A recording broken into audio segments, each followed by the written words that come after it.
Divorce me if you don't like it. That's what my wife Amanda texted me at 11:47 p.m. from a nightclub, sitting next to a man I'd never seen before, wearing a red dress I didn't know she owned. She thought she was untouchable, living her double life while I worked late at the office like the predictable, boring husband she'd written about in her secret journal. But what Amanda didn't know was that her husband wasn't just any analyst. I'm a forensic financial analyst who specializes in tracking hidden assets and building airtight cases for high-stakes divorces. By the time I responded to her text 7 days later, I'd already gathered evidence that would destroy everything she thought she had. What happened next will make you reconsider everything you think you know about trust, betrayal, and the quiet ones who are always 3 steps ahead. Viewers, have you ever been underestimated by someone who thought you were too busy to notice their lies? How did you handle it? Drop your stories in the comments. Please subscribe, like, comment, and watch till the ending to share this interesting story to your family. My name is David Chin and I'm 34 years old. I work as a senior financial analyst at Morrison & Klein here in Seattle, Washington. For 8 years, I've made my living analyzing risk, calculating probabilities, predicting market crashes, protecting my clients from financial disaster. The irony isn't lost on me now. I spent so much time protecting other people's assets that I never saw the biggest threat to my own life coming from inside my own home. My wife Amanda is 32, a marketing director at a tech startup downtown. We met at a University of Washington fraternity party back in 2013.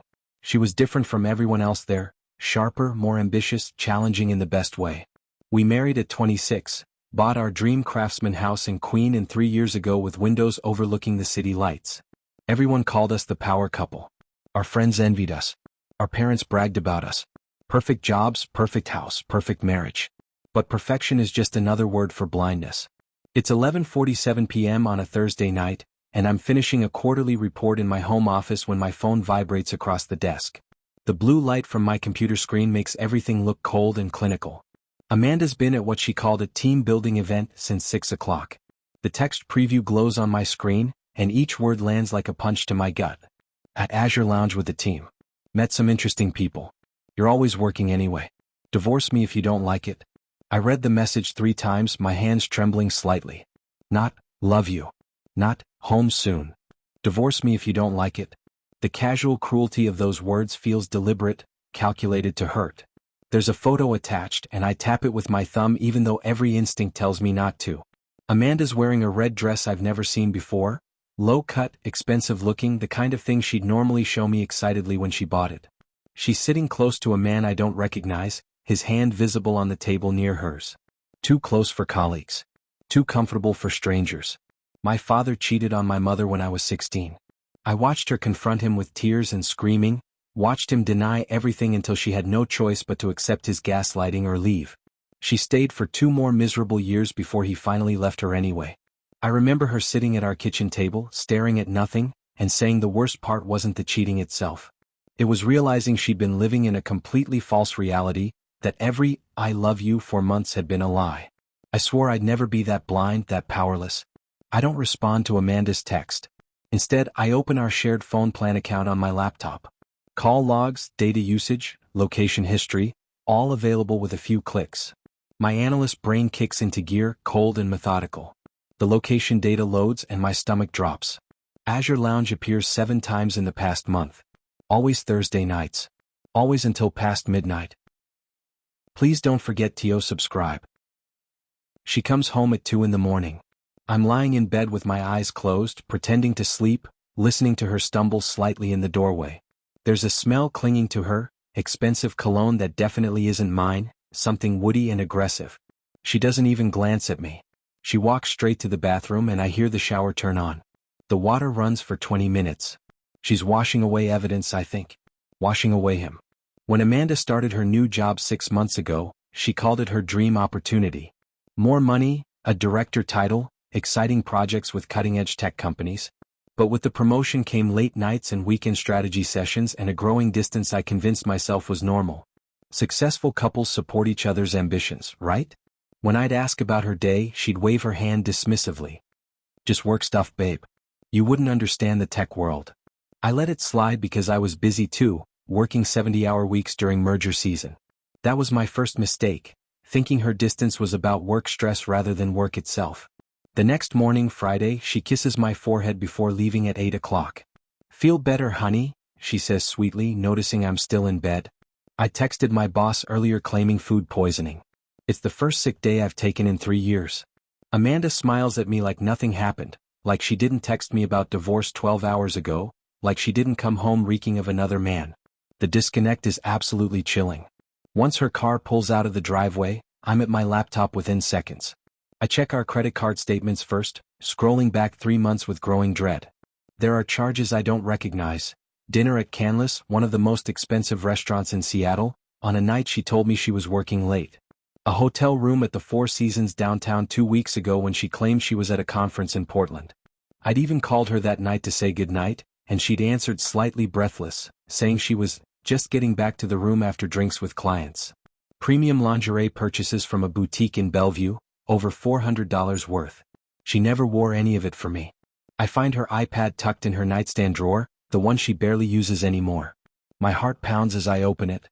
She's still logged into iMessage and the conversations load immediately. There's a group chat called Thursday Crew, with 5 people I don't recognize. I scroll through weeks of messages. Inside jokes, plans for meeting up, references to drinks and dancing. Then I see one message that makes my blood run cold. It's from someone named M, and it was sent 3 days ago. "Can't wait to see you tonight. Wear that red dress again." You know what it does to me. The red dress from the photo.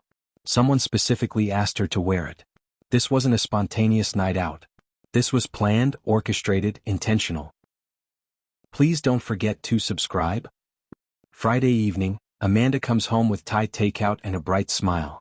She's wearing yoga pants and an oversized sweater, her hair in a messy bun, the version of her I fell in love with in college.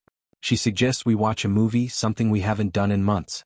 On the couch, she curls into me, playing with my hair absently while scrolling through Netflix. It's so normal, so affectionate, so completely disorienting that I almost doubt everything I've seen. 3 years ago we had a pregnancy scare. Amanda took the test with shaking hands in our tiny apartment bathroom, and when it came back negative, I saw pure relief flood her face. "I'm not ready," she'd whispered. "We're not ready." I agreed, but I noticed something shift in her after that moment.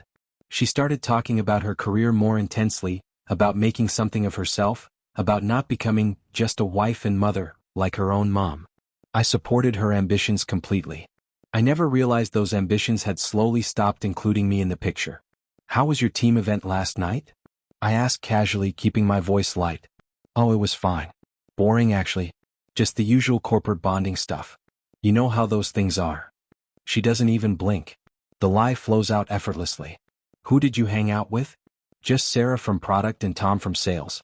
Standard work people." There was no Sarah or Tom in that photograph. I nod and smile, letting her think I believe every word. Saturday morning, Amanda announces she's going to yoga and then brunch with her sister Kelly. She's dressed too nicely for yoga, designer jeans that hug her perfectly, makeup carefully applied, hair styled in loose waves. I watch her check herself in the hallway mirror twice before leaving, adjusting her lipstick. She kisses me goodbye, tells me she'll be back around 3. I texted Kelly an hour earlier under the pretense of planning a surprise gift for Amanda. Kelly responded immediately that she hasn't seen Amanda in 3 weeks and has no brunch plans today. My sister-in-law even added a concerned emoji, asking if everything was okay between us. I follow Amanda in my car, staying 3 vehicles back like something out of a detective movie. She doesn't go to the yoga studio in Ballard where she has a membership. Instead, she drives to an upscale apartment building in Capitol Hill with a doorman and valet parking. She goes inside without hesitating, clearly knowing exactly where she's going. I park across the street and wait, my hands gripping the steering wheel until my knuckles turn white. 30 agonizing minutes later, she emerges with him. He's tall, well-built, probably late 20s with that effortless tech money style, expensive athleisure wear, designer sneakers, perfectly trimmed beard. They're laughing about something, completely comfortable with each other. His hand rests possessively on her lower back as they walk toward a Tesla parked in front. She leans into him slightly.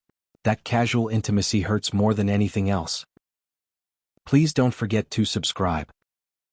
I follow them to a trendy brunch spot in Fremont, the kind of place with a 40-minute wait and Instagram-worthy plating. They're seated immediately at an outdoor table under the heat lamps. I park down the street with a clear view, watching through my windshield like a stalker. My phone is recording video, documenting timestamps, capturing evidence with the same methodical precision I use for financial audits. They share food off each other's plates. Her hand covers his across the table. At one point, he feeds her a bite of his French toast and she laughs, throwing her head back in a way she hasn't done with me in years. She looks happy. Genuinely, radiantly happy. That realization cuts deeper than anything else. I can't remember the last time I made her laugh like that. When we were struggling together through entry-level jobs and crushing student loan debt, Amanda was my best friend. We'd make dinner together in our tiny kitchen, dancing to oldies while cooking pasta. We'd stay up late talking about our dreams, supporting each other through bad bosses and career setbacks.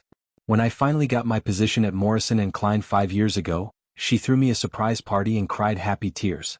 "We made it, babe," she'd whispered that night. "We finally made it." But somewhere between struggling together and succeeding separately, we stopped being we. I was so focused on climbing the corporate ladder, proving myself, making partners someday, that I missed when she stopped climbing alongside me and started looking elsewhere. Monday morning, I sit across from Sandra Reeves in her downtown office.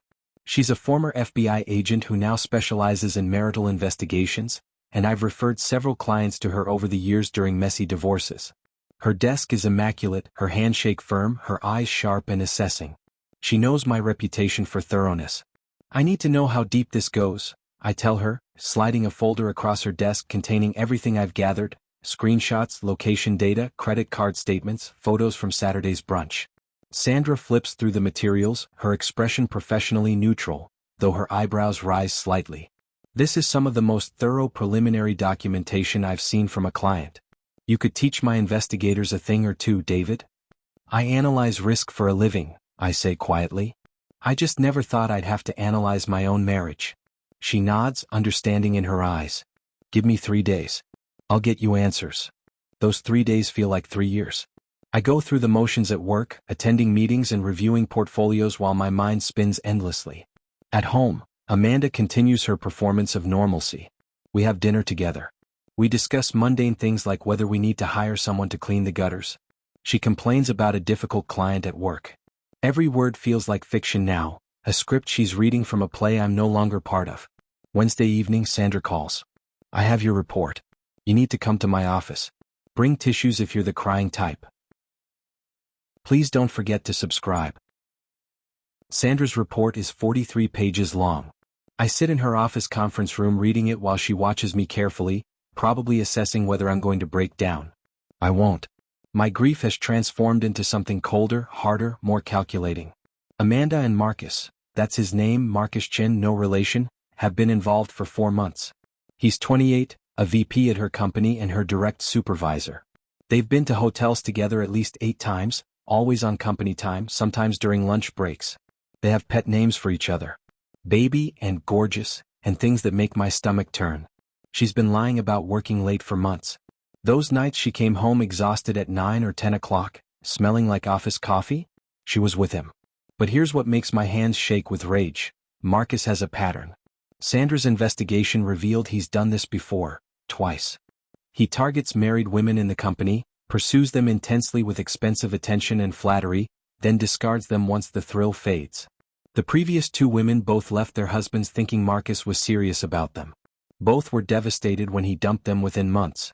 One left the company entirely, her career and marriage both destroyed.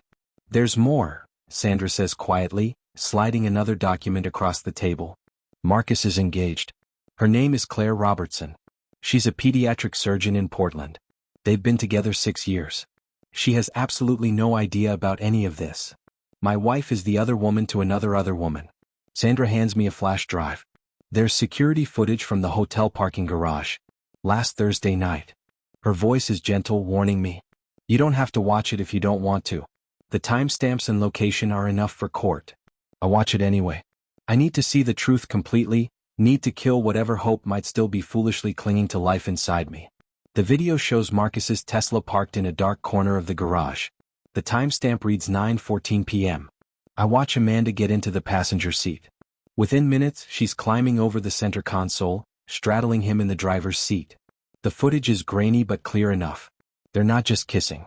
Her dress is hiked up, his hands are everywhere, and the car is rocking slightly. This goes on for nearly 20 minutes.